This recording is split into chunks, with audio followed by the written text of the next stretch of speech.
Well, hello everyone and welcome. Thank you for joining us here today. I'm your host, Michelle McLean for Top Industry Professionals, TIP International Radio Podcast, where we showcase prestigious top professionals from all industries all over the globe to share their experience and stories of success. I'm really excited to introduce you today, my guest, joining us from South Padre Island in Texas. He has dedicated over 2 decades of his career to the luxury property management industry. He's also cooked for presidents, kings, queens, and has an amazing story. Founder, president, and CEO of Coastal Lifestyles Incorporated, here to share his story with us today. Everyone, please welcome Mr. Arnie Creinin. Hi, Arnie. Thank you for joining us today. I'm so excited to be here. I can't stand it. It's just wonderful. Well, Arnie, you have quite a story indeed. I mean, cooking for presidents, kings, and queens. But tell us a little bit about your journey. How did you get into the luxury property industry and the rental business? That sounds fascinating. Well, it was a very interesting story. I never expected to. I actually grew up in the restaurant business. My dad had a Jewish style deli in Chicago, and that his father had started. And in being so, when I was about 8 years old, he let me go to work. And so I couldn't touch anything that was hot and, slicers and stuff like that. So I got this prestigious job of being a soda jerk. And a lot of people don't know what a soda jerk is. It's the guy that does the fountain, but it was behind this, you will. And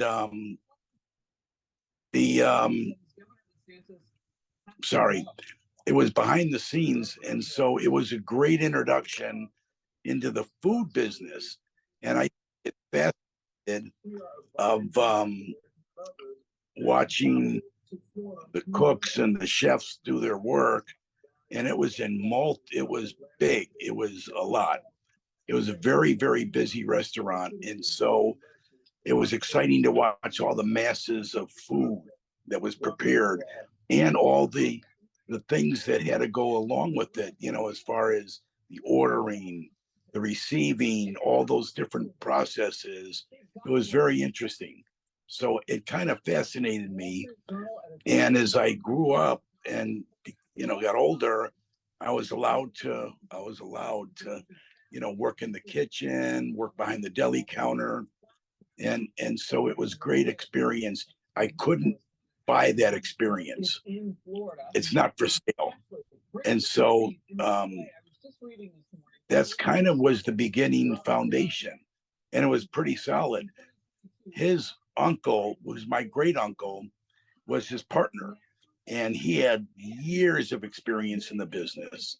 And I literally learned everything from how to sweep a floor to mop a floor. Everything. And the right way, the old school way. And I was because I was able to transition old school stuff from the 40s, 50s, and 60s into the 70s, 80s, and 90s. And so I got to see both sides of the fence. And it's very interesting. Having this fascinating career, but learning really from the start up, what would you say are some of your greatest challenges you've had to face? And what advice would you have for anybody starting in your field? Well, some of the greatest challenges is you don't always get what you really want. And so, I guess to put in perspective, in cooking, there's a lot of competitiveness. And I've been in a lot of food competition things, and sometimes you don't always win, but you just keep going back and you keep working harder and you figure out what didn't work and you master it. And I would say that would be probably one of the biggest challenges, is accepting that everything's not going to always be perfect. Because I kind of most of my employees would tell you that I look for perfection, and you have to strive for perfection in order to do the best you can, obviously. And that's how my people know me, is that way. And I don't claim to be perfect, but there's nothing wrong with trying your hardest. And that's what I always ask of everybody, is try your hardest, give your best, and what you wind up with is you have to accept. Well, that's good advice for anybody starting in that field because it is incredibly challenging, competitive. So it's amazing you've been able to, you know, last all these years with such vitality and, Now, such passion. you're And right. There's a lot of ego that's involved in all that too. And I'm lucky, my wife, Debbie, is my partner. And she's able, one of the few people I know that makes me know when my ego is getting a little deflated. And it happens at times, happens to all of us. And but she's very good, and I commend her for that, to kind of give me a knock on the head of, hey, don't get too far ahead of yourself. But you have to be that way. I've been in a lot of food competition things, won lots of awards, and just been very lucky to be in the right places at the right time. You know what I mean? So it's just kind of one of those deals where you just got to keep trying, keep trying, keep trying, and you get there. well, like I said, it's good advice for anybody getting into the field because it's very, very tough. But, Oh yeah. talking about being, tough, about egos, you don't seem to have an ego at all when it comes to all your philanthropy work, the work with the societies that you have in the community. Tell us a little bit about that. Well, I've been very blessed. When I grew up, my mother had a cousin, unfortunately, who passed away from leukemia. This was in the mid 50s. So my mother, I guess I kind of followed those footsteps, would always do that kind of work, um, to help leukemia, to collect and be a person um, that did things for that organization for research. And so I kind of learned from that a little bit. And then going along with that, I've always been one that when I see somebody down on the dumps, or I see a situation where we can help, I'm the first one to raise my hand. I live right in the hurricane center of the country, almost like you. We both And do. I know. And Hurricane Harvey came here about 6 years ago. And at the time, I had a couple of restaurants and a food truck. And so what happened is our state senator called me up and said, "Hey, Arnie, I need a favor. Can we get your food truck to go up to um, just past Raymondville, up in near Corpus Christi?" Yeah. I said, "Absolutely." He said, "And we'll get food and this and that. And, but we need to feed a few thousand meals." And I was like, "No problem." And he got another company also to take a food truck up there. And so when I called my purveyors and my food truck, interesting, I'm originally from Chicago, and my food truck was called, the name of the business was called Spy Town, SPI for South Padre Island Town. And originally from Chicago, obviously Chi Town is what people call Chicago, Chi Town. And so yeah, I'm not from America, so I'm learning all these things as I go along. okay. Well, there's something you learn. Anyway, um, so I called to the people that supplied our hot dogs, who happen to be Vienna sausage, Vienna hot dogs. You may have seen them in the Miami, in the area where you live. And so I told them I needed to order for a bunch, of hot dogs and buns and this and that. And they were so gracious and so happy that I was going to do this, that they didn't even charge me for half the merchandise. They wanted to donate it. And to me, that made me feel so wonderful that they wanted to be involved, and then soon other companies wanted to be involved, and that made me feel great. It really did. That's probably one of the more exciting things that I've been able to do, and a lot of good things came out of all that.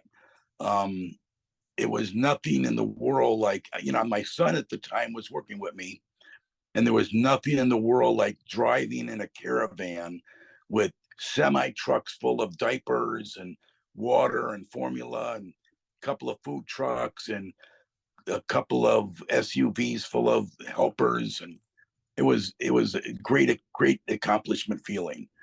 And I'll never forget it. And what really to me was the crowning part of it all, when we got there, somebody in that county had donated a a an old, it wasn't old, but it was a former bed and breakfast for us to use, our crew to use while we were there.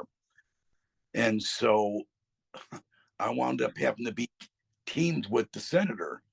So how often can you say, yeah, I mean, him and I, we became very good friends. And so we had to share a bedroom.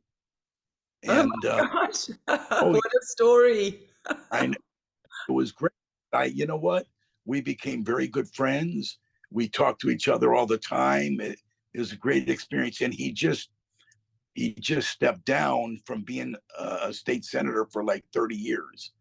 So he didn't run on this last election, but his son is following in his footsteps. So, I'm glad to see that going on. And that was a great experience, though. Just the whole experience was great.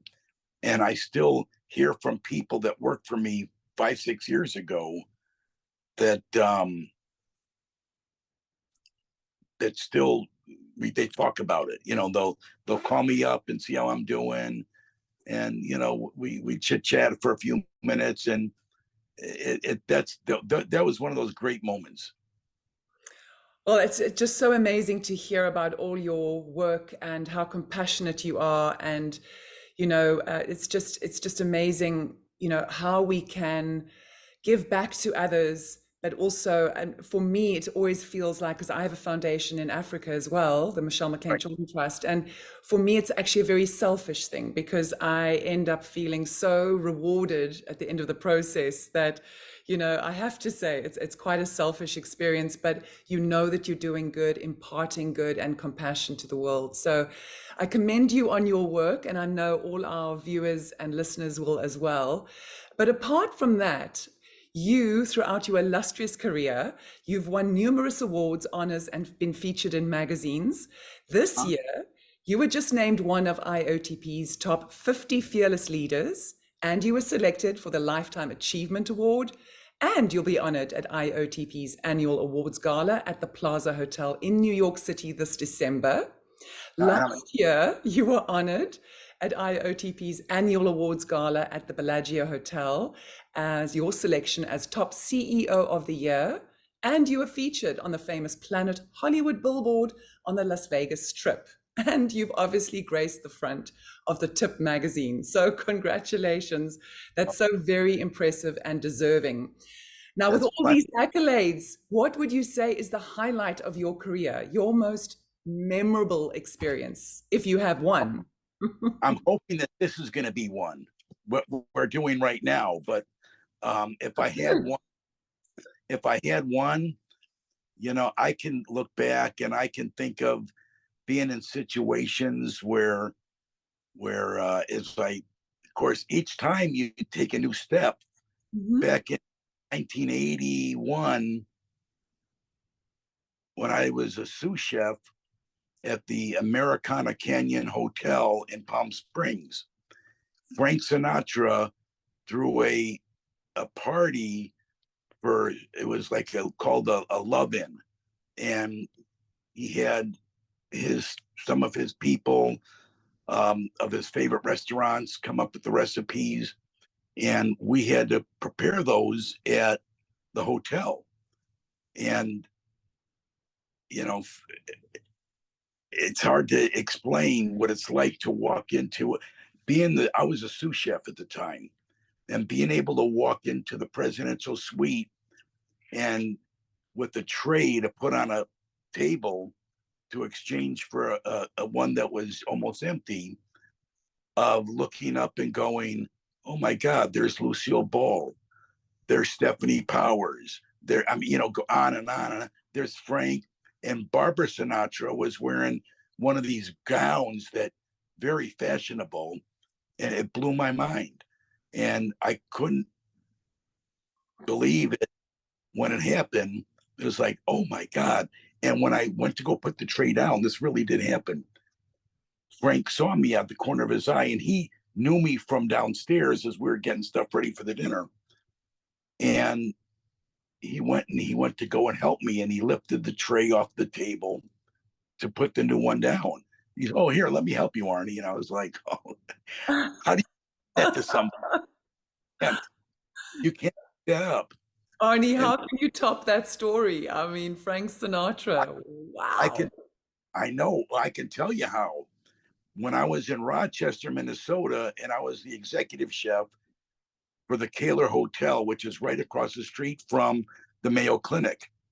And back in 1988, it was 89, when President Reagan, I don't know, you may or may not remember this, he got thrown off of a horse at his ranch and he bumped his head and he had fluid on his brain.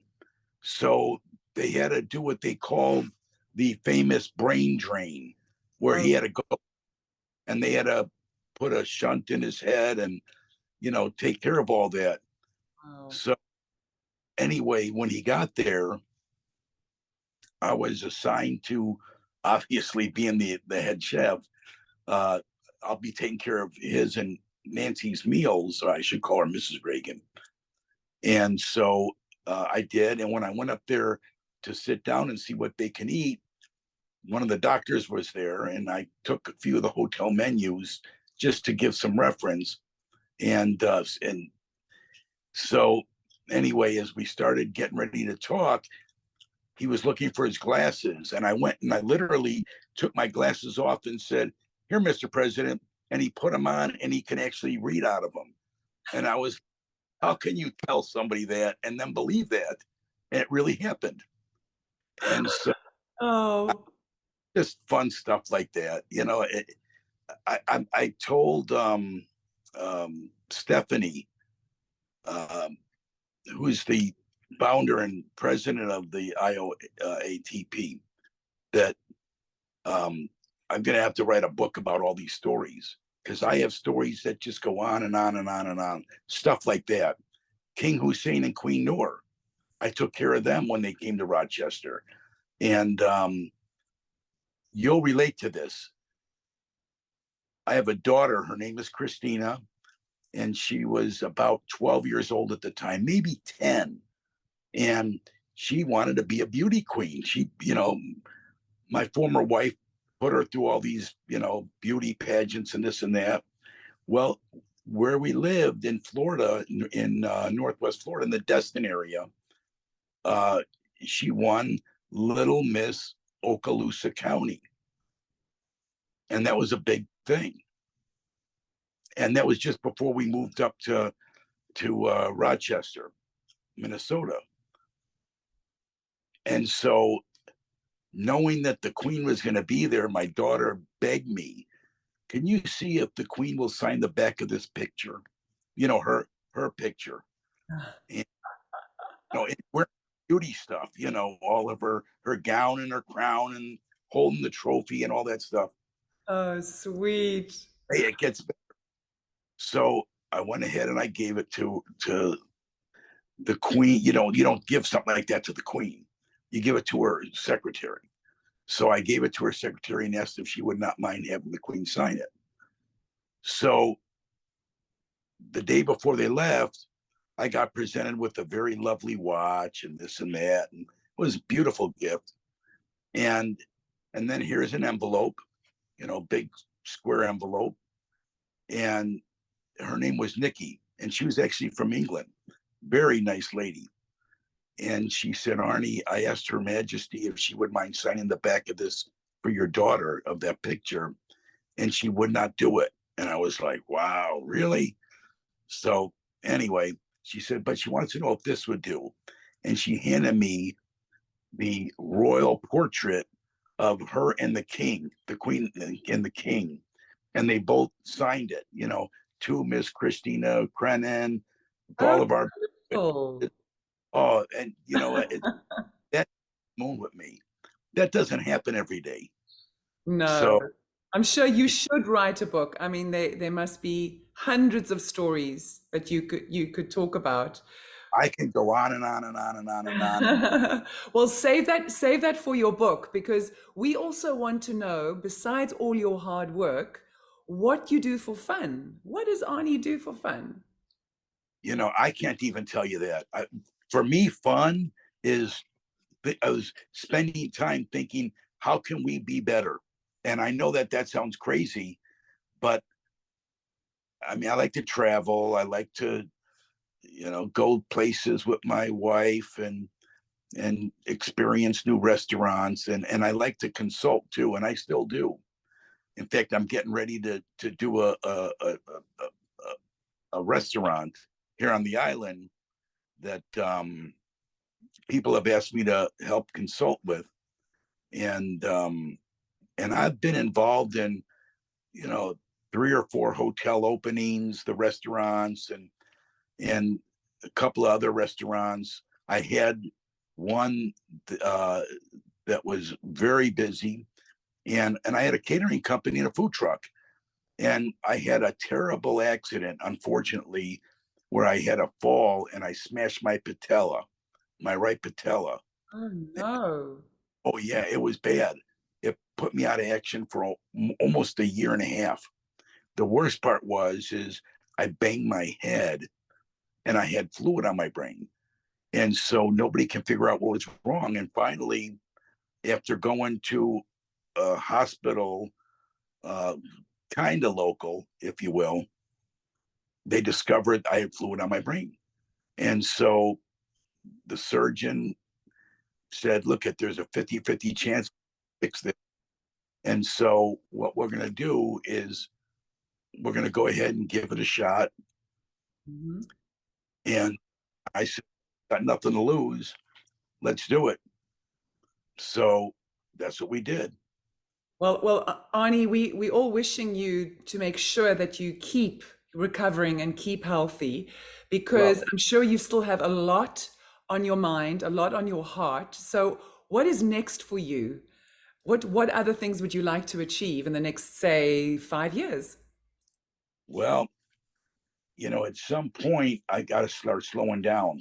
My wife and I just recently purchased a travel trailer, and I have children that live in Destin, Florida, Mhm. and I have children that live in um, Jacksonville, Florida. She has family that live in northern Kentucky. My brother lives in just north of Nashville. And I just got back this last week from England visiting my daughter and two grandchildren that I've never met before. And so it was, Wonderful. yeah, she married to a gentleman who's in the Air Force. And it was a great experience. My wife loved it. Um, wouldn't have given it up for anything. Those are the kind of things I want to do. Did you have a cup of tea and a cucumber sandwich with the Queen? No, but I did. We were there right after the coronation, and I did go to high tea and use my pinky out when I was drinking tea, and everybody dying laughing. And we had, the finger sandwiches and scones Mhm. and everything else like that. And then of course on Sunday we had to go for Sunday roast Of course. and It with is the way to do it. over and stuff like that. And like I said, people could not have been more kind. Our We had a driver one day that was awesome, and his name was James. Like home James. Oh, that is so funny. Yeah, home James. Oh, So take me there, James. and And so that experience alone was just off the charts. It could not have been better. And we have lots of pictures, and it was a lot of fun. Very, very animated type of week. And